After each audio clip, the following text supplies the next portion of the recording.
우리가 신앙생활을 할 때 하나님의 뜻을 깨닫는 깨달음이 중요할까요? 아니면 그 하나님의 뜻을 순종하는 순종이 중요할까요? 뭐가 더 중요할까요?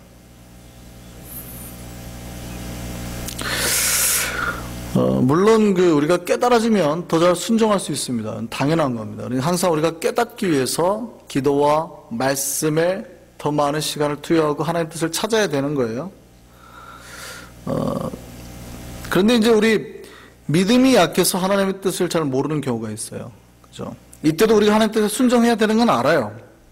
근데 왜 순종해야 되는지 잘 모르는 경우 있잖아요. 우리가 하나님의 뜻이 깨달아지지 않았는데도 순종해야 되냐 이 말입니다. 그러니까 알고 순종하면 좋은데 내가 진짜 이걸 왜 해야 되는지, 그러니까 내가 순종해야 되는 건 알아요. 언제나 말씀이 들렸을 때 순종해야 되는 건 알아요. 근데 깨달아져서 아하 순종했구나 이러면 좋은데 모르겠어요. 왜 나에게 이렇게 하라는지 모르겠어요. 근데 순종해야 되는지는 알아요. 그죠? 내 마음에 좀 꺼리낌이 있단 말이에요. 그런데도 말씀이 이렇게 말씀하시니까 순종해야지 이런 마음이 있어요. 자, 그럼 여기서 어떻게 하는 게 더 좋을까요? 우선 내가 하나님의 뜻을 깨달아지지는 않지만 우선 순종하는 게 좋을까요? 아니면 알 때까지는 순종하지 말고 기다렸다가 나중에 깨달아지고 나면 순종하는 게 좋을까요? 어느 게 더 좋을까요? 어느 게 더 좋다고요? 네, 무조건 순종이요. 네, 오늘 그 순종의 의미를 한번 잘 찾아보겠습니다. 참 순종이 뭔지 순종의 의미를 한번 찾아보겠습니다. 쥐 3마리가 모여가지고 누가 더 배짱이 두둑한지 아주 경론을 벌이고 있었습니다. 쥐 한 마리가 그럽니다. 난 말이야 쥐덤만 보면 거기 가서 벌러덩 눕고 싶더라고. 그런 다음 치즈를 입에 물고 유유히 빠져나오지. 그렇게 사라지는 쥐가 나야. 두 번째 쥐가 그럽니다. 난 말이야 쥐약만 보면 사족을 못 써. 아침에 일어나서 모닝커피를 마실 때는 꼭 쥐약을 갈아서 프림 대신에 그걸 쥐약을 넣지. 그리고 이걸 탁 입에 넣고 쌉쌀하게 느껴야 하루가 시작되지. 그래야 개운하거든. 세 번째 쥐가 그럽니다. 따분하다는 듯이 난 니들하고 이렇게 노닥거릴 시간이 없어. 나는 지금 고양이하고 한판 떨어가려고 그러거든.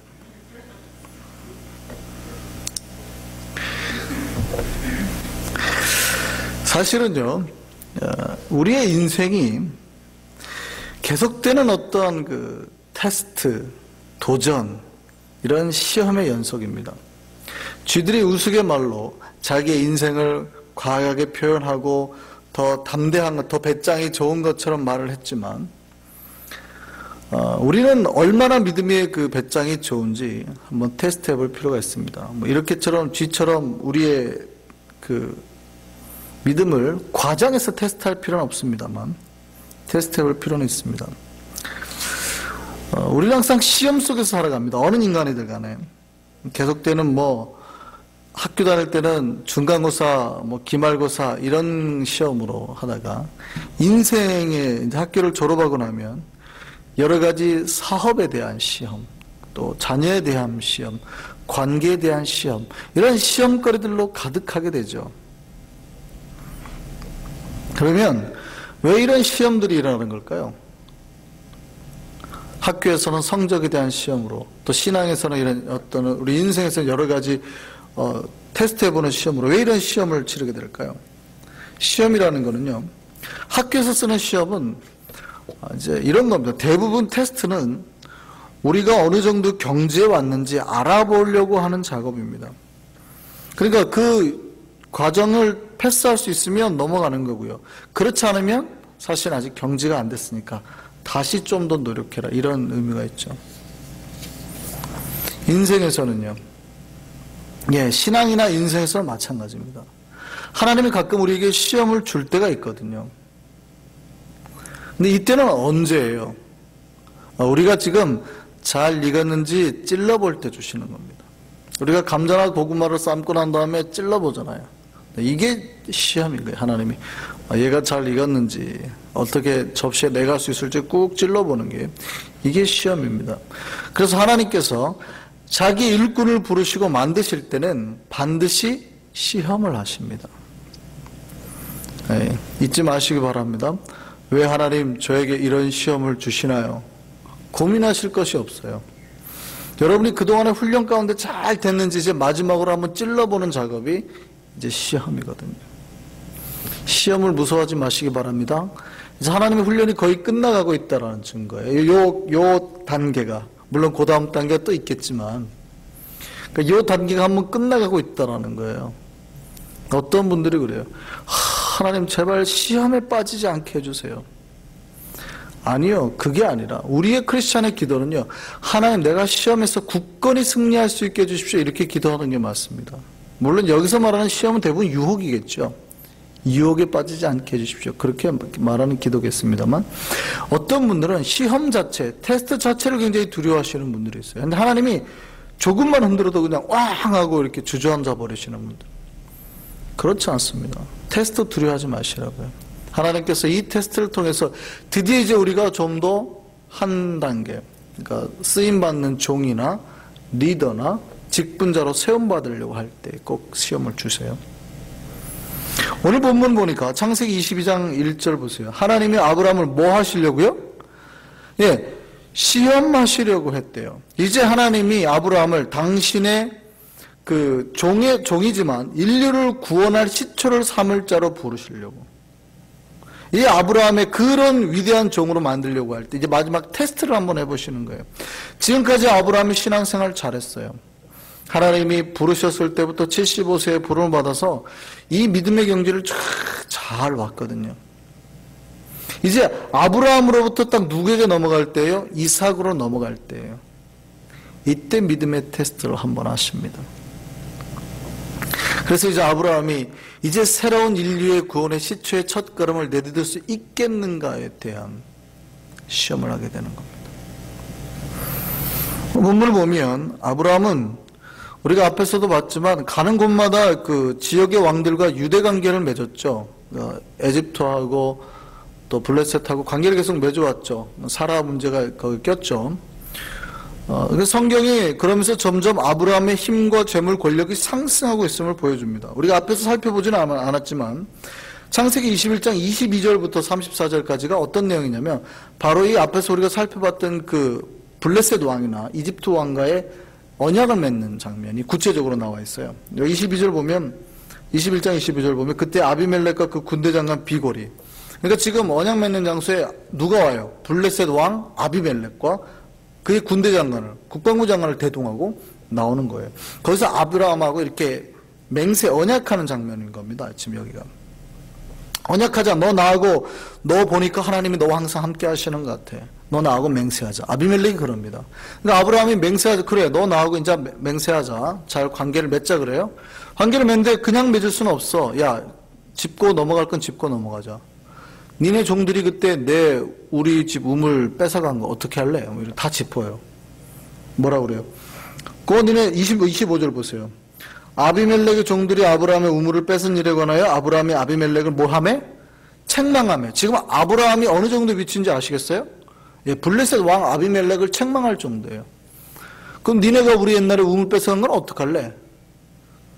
그러니까 지금 아브라함이 다 지금 일일이 예전에 잘못한 건 다 지금 이렇게 짚어가는 거예요. 그리고 난 다음에 다시 협약을 맺습니다. 이런 식으로 족장들 간의 고대 사회의 거래가, 그 언약이 있었어요. 서로 치지 말자라는. 그런데 이 내용을 보면 지금 아브라함이 얼마만큼의 자기의 힘과 재물, 권력이 상승하고 있는지 알겠어요? 예. 하나님과 동행한 아브라함이 하나님과 함께한 순간부터 그가 힘과 권력을 맺어갔고 하나님이 상승시키는 것을 보여주는 사건입니다. 그래서 어디를 얻어요? 그 지역을 브엘세바를 얻죠. 브엘세바라는 지역을 얻습니다. 그래서 거기에서 이제 거주하게 됩니다. 이 브엘세바의 뜻이 맹세 우물이라는 뜻이죠. 자, 오늘 본문은 거기서 시작합니다. 22장 1절은 그 일 후에, 그러니까 아브라함이 자기의 명성이 그렇게 천하에 떨치고 있음을 보여주는 그 사건입니다. 이제 가장 본인이 잘 나갈 때죠. 이제 아들도 있고 권력도 있고 모든 것이 탄탄할 그때에, 자, 이제 천하의 왕들과 어깨를 나란히 한 아브라함, 자, 교만할까요? 겸손할까요? 이렇게 잘 나갈 때 하나님의 시험이 옵니다. 네, 기억하셔야 됩니다. 아주 잘 나가는 그때 하나님의 시험이 옵니다. 이때 선택 잘못하면 어떻게 해요? 네, 다시 곤두박질 치든지 더 큰 비상으로 날아가게 되는 거죠. 대부분의 사람들이요, 겸손할 때 겸손하고 교만할 때 교만합니다. 그렇죠. 근데 소수의 훌륭한 사람들이 겸손할 때 겸손하고 교만할 때에도 겸손합니다. 자기가 가난하고 힘없고 그럴 때 겸손한 사람은 범부예요. 일반인이에요. 대부분의 사람이 권력의 자리에 힘이 생기면은요, 어깨에 힘이 들어갑니다. 근데 훌륭한 사람은요, 가난할 때도 똑같이 겸손하지만 가졌을 때에도, 내가 권력과 힘을 가졌을 때도 여전히 겸손한 사람. 하나님의 사람은요, 예, 후자입니다. 후자. 하나님은 아브라함에게 그거를 보시죠. 끊임없이 계속 그거를 보십니다. 제가 한국에서 간혹 경험했던 일인데요, 우리 집사님들, 교회 집사님들 중에서 그 사회생활에 잘 나가시는 분들이 있어요. 아주 큰 뭐 기업을 하신다거나 교회에 그런 분들 계시죠. 뭐 학교에서 대학 교수나 뭐 이렇게 잘 가르치시는 분들이. 근데 교회에서 되게 겸손하시거든요. 아주 겸손하세요. 근데 어느 날 식사를 하자고 저를 이렇게 모시고 식당을 가요. 근데 식당을 가서 음식을 주문하는데 제가 깜짝 놀랍니다. 막 종업원들한테 반말하는 거예요. 야, 이거 가져와. 뭐 가져와. 더 가져와. 이거 없잖아. 이거 안 봐? 뭐 이러면서. 물론 목회자를 잘 대접하려고 하는, 조금의 한순간의 실수라도 보이지 않으려고 하는 그런 마음은 제가 읽어줘요. 그래서 제가 그 자리가 막 불안해가지고요, 좌불안석인 거죠. 이거 뭐 어떻게 하지를 못하겠어요. 우리가 예수 그리스도를 믿는 사람이라면요, 목사 앞에서만 겸손해서는 안 됩니다. 교회에서만 겸손해서는 안 돼요. 다른 누구 앞에서도 똑같이 겸손해야 되거든요. 근데 교회에서는 겸손하시는 분들이 삶의 터전에 나가니까요, 뭐가 느껴져요? 자기가 원래 살고 있는 사회적 지위 같은 게 막 느껴지시나 봐요. 막 함부로 하는 거죠.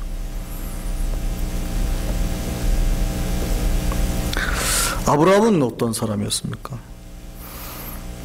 아브라함은요, 그래도 좋은 게 겸손한 자리에서도 겸손하지만 본인이 교만할 수 있는 자리에서도 겸손했던 사람입니다.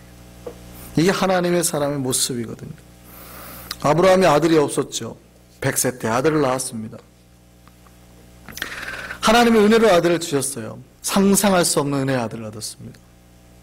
그가 다 있었지만 한 가지 부족했잖아요. 뭐가요? 후손이 없었거든요. 돈도 있고 권력도 있고 뭐 다 있었어요. 자기 이름도 전 세계에 떨치고 있고. 근데 아들이 없었거든요. 근데 하나님의 은혜로 아들까지 얻었어요. 근데 보세요. 100세 때 얻은 아들이니까 귀할까요? 안 귀할까요? 별로 안 귀할 것 같으세요? 귀하죠. 없을 것 같았는데 낳았잖아요. 그것도 100세에 낳았잖아요. 하나님의 약속을 통해서 계시받고 난 아들이잖아요. 얼마나 신령하며 거룩하며 감사해요. 금이야 오기야 키우지 않겠어요. 얘 건들면 진짜 큰일 나겠죠. 그렇게 키웠을 거라는 얘기입니다. 그런데 어느 날 이제 하나님이 그때입니다. 모든 권력과 이제 자기가 채워질 만큼 다 최고의 경지까지 올라간 그때 하나님이 한번 시험을 딱 하시죠. 오늘 하나님이 아브라함을 부르십니다. 아브라함아, 내가 여기 있습니다. 아브라함의 대답을 기억하세요. 하나님이 아브라함아 그러니까 뭐라 그래요? 내가 여기 있습니다. 많은 사람들이 그럽니다. 내가 필요할 때는 하나님 불러요. 하나님 왜 대답 안 해주시는데요? 그러다가 정작 하나님이 쓰려고요. 누구야 부르면 어떻게 하는지 아세요? 모르는 척하면서 분명히 나를 쓰려고 그러실 거다. 나를 교사로 쓰든지 뭘로 쓰든 분명히 쓰려고 그러실 거다. 누구야? 그러면 못 들은 척. 그리고 또 누구야? 그러면 하나님 쟤요, 쟤. 우리 모두 아브라함처럼 하나님이 부를 때 바로바로 주님 내가 여기 있나라고 대답할 수 있는 우리가 되기를 바랍니다. 아브라함 그랬어요. 여기 있습니다. 그때 하나님 뭐라고 그러시냐면 야, 네 아들, 네가 사랑하는 아들, 야, 독자 이삭을 데리고 모리아 땅으로 가라. 하나님이 3단계로 강제해서 말씀하세요. 야, 네 아들, 네 사랑하는 아들, 네 독자 이삭을 데리고 내가 저기 일러준 그 땅으로 가. 그리고 거기서 그를 번제로 드려라. 하나님이 아브라함에게 엄청난 걸 요구하고,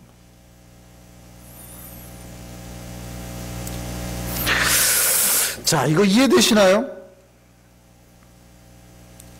여러분 같으면 이제 어떻게 할까요? 드디어 내가 이제 하나님의 하고 선 그을 때가 왔네. 그죠? 드디어 내가 이제 지금까지 내가 순종했는데 이제 다 필요 없네. 내가 돈도 있고 권력도 있고 자식도 있고 드디어 내가 당신하고 이런 거 할 필요가 없네. 생각해 보세요. 여러분이 지금 권력이 얼마나 있는지 몰라요? 여러분이 로또 복권 당첨돼가지고 1억 불 당첨됐다고 해보시죠. 여러분 밑에 막 일꾼들이 수없이 많습니다. 그래서 여러분의 딱 하나 부족한 게 자식이 없었거든요. 근데 자식도 낳았어요. 이제 뭐가 부족해요? 근데 어느 날 하나님이 와가지고 네 자식 내놓겠어요? 드디어 내가 저 양반하고 붙을 때가 왔네. 내가 지금까지는 내가 참고 왔지만 드디어 붙을 때가 왔네. 아브라함은요, 자기가 교만할 수 있는 자리에서도 겸손했다. 이게 신앙인입니다. 정말 교만할 수 있는 자리인데도요, 아무 말도 안 합니다. 그렇게 말하니까 그가 그 말대로 그대로 순종해요. 얼마만큼 지독한 사람인지 알 수 있냐면 본문 보세요. 3절입니다. 하나님이 그를 번제로 드리라고 말하니까 아브라함이 언제 일어나요? 아침 일찍 일어나요.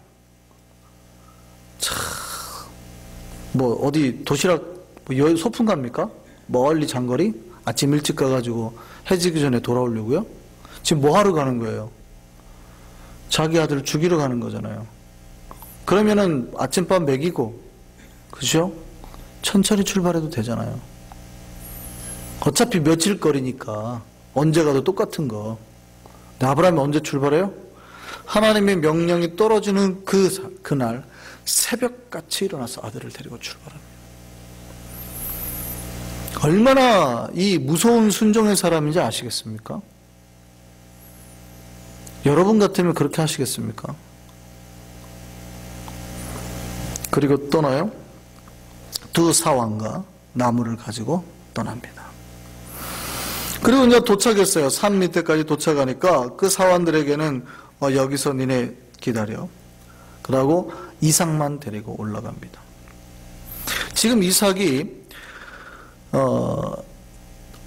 지금 아브라함이 이삭에게 나무찜을 지고 올라가겠죠. 그러니까 이삭이 지금 어느 정도 컸다는 게 이해가 되시죠? 지금 이삭이 어느 정도 큰 상황이에요. 우리가 이걸 좀 감안하고 있어야 됩니다. 그리고 올라갑니다. 우리 아버지의 질문하죠. 아버지, 칼도 있고 아버지 불도 있는데 나무도 있는데 아니 번제 드릴 어린 양은 어디 있습니까? 그럼 뭐라고 그래요? 이 어린 양은 하나님께서 친히 준비하시리라. 그리고 이삭을 잡아서 나무단을 쌓고 이삭을 묶기 시작하죠. 그리고 아들을 잡으려고 하는 겁니다. 자, 우리가 앞에서 살펴봤는데요. 사실은 이 사건은 하나님의 그 언약이 새로이 시작되는 사건입니다. 어떤 사건이냐면 아브라함의 최종적인 시험은 아브라함이 철저하게 그 이삭을 잘 바칠 만큼의 믿음의 경지까지 왔냐 이것도 되지만 두 번째 뭐냐면 과연 아브라함이 그 하나님의 언약의 아들 이삭을 어떻게 생각하고 있냐 되는 거예요. 그러니까 본인이 가졌던 믿음의 유산을 그대로 이삭에게도 잘 흘려보냈느냐, 이것도 굉장히 중요합니다. 왜냐하면 아브라함 때의 복으로 끝날 것이 아니라 하나님의 복이 어디로 가요? 너의 대대로 후손까지 가야 되잖아요. 그러면 자기가 받았던 하나님의 언약이 끊어지면 돼야 안 돼요? 안 되죠. 그러니까 내가 하나님께 받은 언약이 끊어지면 안 되니까 누구에게까지 흘러가야 돼요? 내 자손에게까지 대대로 흘러가야 돼요. 그러면 내가 하나님께 받았던 약속이 여기서 끝이 아니라 새로운 시작으로 나아가게 하려면 내가 가진 믿음을 누가 가져야 돼요? 이삭이 가져야 된다고요. 굉장히 중요한 사건이에요. 쉽게 말하면 우리가 앞에서 살펴봤듯이 이삭이 단지 하나님이 아브라함에게 준 100세 때 준 그냥 아들이라 그러면 이렇게까지 할 필요가 없어요. 그런데 정말 구원사적인 개념에서 하나님의 축복의 복의 약속이 시작된 첫 발걸음으로 이해한다면 어떻게 해야 돼요? 이 이삭이 내가 가진 믿음만큼 잘 가지고 있어야 하나님의 약속의 복이 이삭과 자기가 앞으로 보지 못했던 후손까지 흘러갈 거라는 걸 아브라함이 알고 있었다는 얘기죠. 그러니까 누구의 믿음의 테스트예요? 이삭의 믿음의 테스트예요. 이해되시나요? 오늘 본문은 아브라함의 믿음의 테스트 맞습니다. 많은 사람들이 그렇게 해석합니다. 그러나 여기서부터 전환이 싹 돼요. 새 시대, 뉴 제너레이션이 시작이 되는 거라고요. 그럼 새 시대의 이 이삭으로부터 하나님의 새로운 언약이 이제 시작되고 약속의 때가 이어져 가는 걸 보여주는 사건입니다. 그러니까 누구의 믿음에 포함이 돼요? 이삭의 믿음의 그 시험 때가 되는 거라고요. 자, 보겠습니다. 아브라함과 함께 모리아 산을 오를 때 나무짐을 맨 사람이 누구예요? 이삭이죠. 이삭의 이때 나이가 어느 정도 이제 성장했음을 잘 알려주는 사건입니다. 그러니까 100세 때 아이를 낳았으니까 최소 아이가 15살이 됐다고 생각을 하면 아브라함은 훨씬 이제 나이가 많아진 거죠. 110세가 넘어섰을 때입니다. 갈수록 노년의 때를 가고 있어요. 이제 곧 죽을 날이 얼마 안 남았어요. 그거에 반해서 이삭은요, 팔팔할 때입니다. 근데 잘 보세요. 양이 없어요. 근데 자기 아버지가 나무 번제단을 쌓아요. 그리고 아들을 묻기 시작하는데 이삭이 어떻게 행동해요? 이거에 대해서 반항을 해요, 안 해요? 철저하게 순종하는 법을 가르쳤다고요. 철저하게. 누구에게요? 이삭에게. 아브라함은 자기가 하나님 앞에 철저하게 순종했던 것처럼 이 믿음의 약속의 흐름의 갭을 누구에 가르쳐요? 이삭에게 가르쳤다고요. 그 젊은 놈이 이삭이 철저하게 자기 목숨을 하나님 앞에 내놓는 겁니다. 우리가 지난번에 히브리서 살펴봤죠? 하나님이 어떻게 할 줄 알고요?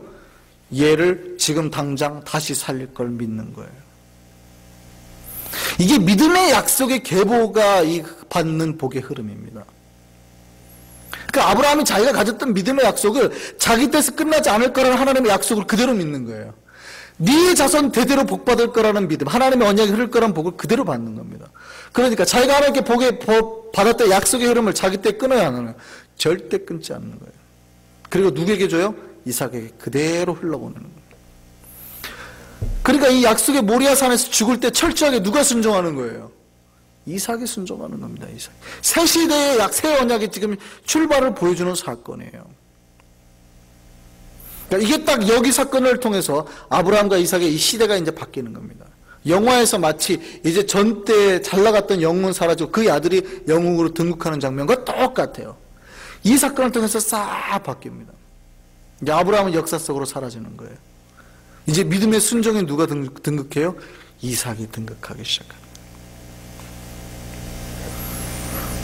하나님이 이삭을 바치려고 하고 이 이삭의 죽음 앞에 선 그 칼을 든 아브라함 앞에 급했죠. 하나님 두 번 부릅니다. 아브라함아, 아브라함아, 그 아이에게 네게 손을 대지 말라. 아무 일도 하지 말라. 하나님 또 말씀하셨어요. 네가 네 아들 네 독자까지도 내게 아끼지 아니했어. 이제 네가 하나님 경외한 줄 알았다. 아브라함과 이삭이 동일하게 하나님의 이 시험에 합격을 하게 됩니다. 아브라함은 지금까지 믿음의 그 약속을 살았던 이 시험에 합격하는 것이고요. 이삭은요, 구원의 첫 문을 여는 이 언약의 시작의 첫 테스트를 합격하는 겁니다.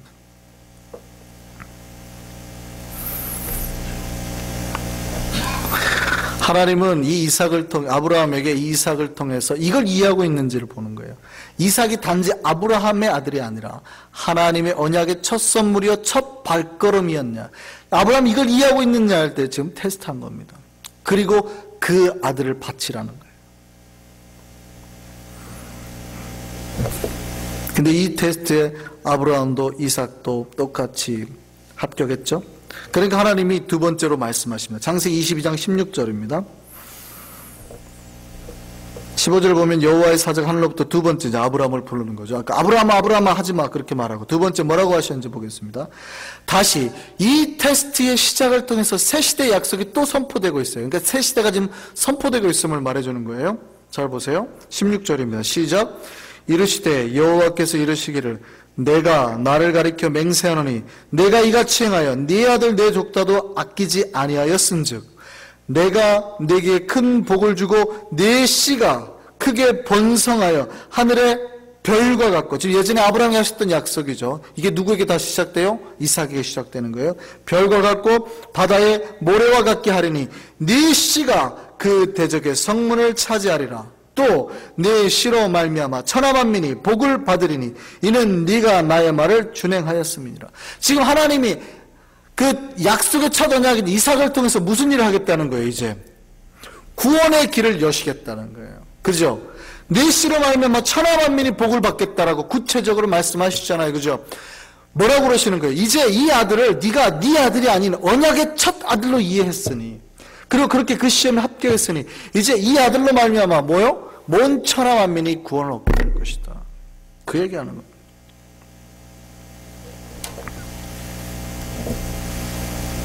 우리의 순종이 얼마나 대단한 줄 아시겠습니까? 비록 아브라함은 이 하나님의 계획을 알지 못했습니다. 그러니까 그 미래까지 바라보지는 못했다고요. 자기 때 이루어지는 삶에 물론 철저히 순종했습니다. 그러나 그게 다 보였어요? 안 보였어요? 안 보였어요. 그럼에도 불구하고 하나님은 아침 일찍 일어나서 그의 아들에게 바치라고 하는 그 순간 어떻게 해요? 바치라고 하는 그 순간에 아침 일찍 일어나서 첫 말씀에 순종해서 나아갔다고요. 이 내가 깨닫지 못했지만, 비록 하나님의 말씀 내가 다 알지는 못했지만 하신 말씀에 그대로 순종했더니 어떤 일이 일어나요? 나뿐만이 아니라 내 자손 전 인류가 복받는 일이 벌어지는 거죠. 하나님 앞에 절대 순종의 약속으로 천하 만민이 생명을 얻을, 구원을 얻을, 영생을 얻을 길이 열리게 되는 겁니다. 구원이 얼마나, 순종이 얼마나 중요한지 아시겠습니까? 우리가 하나님의 뜻을 깨달아서 순종하는 것도 중요합니다. 그러니까 이거 중요해요. 각자의 삶에서 우리가 하나님 앞에 은혜가 깨달아지고 하면 우리가 철저히 순종해질 수 있습니다. 하나님 말씀에. 그러나 그렇지 못하다 하더라도 하나님 말씀의 뜻에 순종해야 되는지 아시겠습니까? 왜냐하면 하나님은 항상 절대선이에요. 우리의 생각, 가늠할 수 없는 절대 가장 좋은 쪽으로 선택하게 하시기 때문에, 비록 지금은 최악의 선택인 것처럼 보여도 주의 말씀대로 순종할 때 최고의 선택을 허락하시거든요.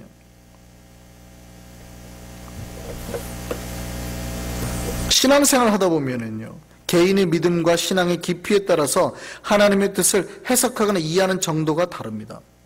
그러니까 자기의 뜻과 해석되는 걸로만 자꾸 이해하려고 하면 하나님의 뜻의 세계까지 못 들어가는 거예요.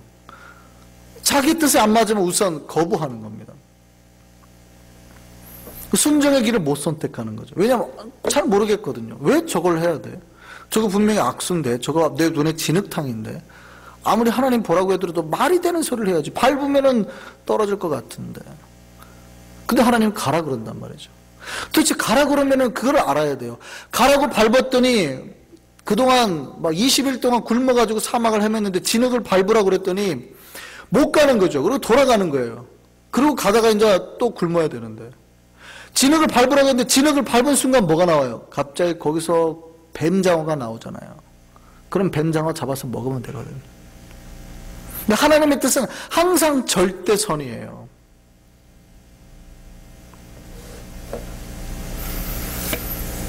만약에 항상 이해되는 부분만을 순종하는 사람은요, 평생 그 믿음에서 못 벗어납니다.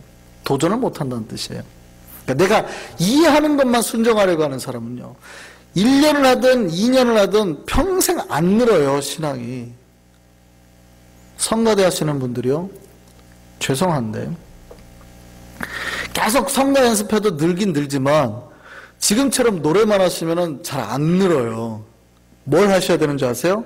발성 연습을 10분이라도 하셔야 느는 거예요. 김진우 집사님을 프레쉬 하세요. 발성 연습 20분 해라. 그렇게 해야 개인적인 그 노래에 호흡이 생기고 늘어요. 제가 성가대회를 오래 했습니다. 제가 고등학교 때부터 했으니까 오래 했어요. 군대 갔다 몇 년을 오래 했는데 한 10여 년 했네. 안 늘어요. 그대로예요. 악보 보는 법만 좀 눈에 익지 노래하는 법은 안 늘거든요. 근데 제가 대학교 때 합창단을 딱 들어갔단 말이에요. 6개월 만에 내가 10년 동안 찬양대 한 것보다 6개월 만에 늘은 양이 더 커요. 뭐 하는 줄 아세요? 연습정에 매일 20분 전에 교수님이 피아노 치고 발성 연습시킵니다. 떨어졌어! 잡아. 마미 무메 뭐 이거 해요. 6개월만 딱 해보세요. 일주일에 2번씩 는단 말이죠. 우리가 하나님 앞에 내가 알고 있는 것, 보여지는 것, 이 훈련과 이런 거 필요 없이 내가 아는 것만큼만 하고 변하지 않으려고 하면 더 이상 발전이 없습니다. 순종하지 않으면, 도전하지 않으면 발전이 없어요. 하나님이 주신 것에 그대로 따라서 순종하고 나아갈 때 쉽게 말해 믿음의 도전을 던지는 거예요. 비록 내가 안 보이지만 과감하게 던질 때에 하나님이 하라고 하는 그때에 놀라운 믿음의 경지를 발견하게 된다는 겁니다. 순종하고 나면 더 큰 믿음을 보게 되는 거예요. 때로는 그 목사를 통해서 던져지는 말씀이든지 아니면 성경을 통해 던져지는 도전이 자기 믿음보다 높다고 거부하시는 분들이 많아요. 근데 포기하지 말라는 겁니다. 저는 그냥 도전하라고 가긴 말씀드리고 싶어요. 그럴 때 정말 큰 믿음을 맛보는 겁니다. 순종하는 자를 하나님은 그냥 두시지 않거든요. 아브라함은 자기가 인류의 아버지가 될 줄은 정말 꿈에도 몰랐을 겁니다. 그런데 그 하나님을 향한 순종으로 말미암아 하나님이 누구도 주시고요, 아들도 주시고, 또 아들을 줬더니 이제 더 큰 순종을 요구하시죠. 또 더 재물을 더 많이 주시니까 더 큰 또 믿음의 시험을 주시죠. 근데 그 시험을 통해서 뭘 주세요? 인류를 구원할 계획까지 주시잖아요. 계속. 오늘 우리의 믿음의 배짱은 어느 정도입니까? 생쥐들이 처음에 자기들의 배짱을 자랑했던 것처럼 우리도 믿음의 시험 때마다 여러분의 믿음을 자랑할 수 있는 믿음의 배짱이 생기기를 간절히 바랍니다. 시험만 오면 움츠러드는 성도들이 아니라 담대히 믿음 앞에 서서 우리를 부르시는 주님을 향해 새벽같이 나아가서 순종의 제사를 드릴 수 있는 우리가 되기를 바랍니다. 우리를 통해서 놀라운 계획을 그 시험 후에 보이실 줄 믿습니다. 그 순종의 복을 모두 누릴 수 있는 저와 여러분 되기를 간절히 바랍니다. 기도하겠습니다.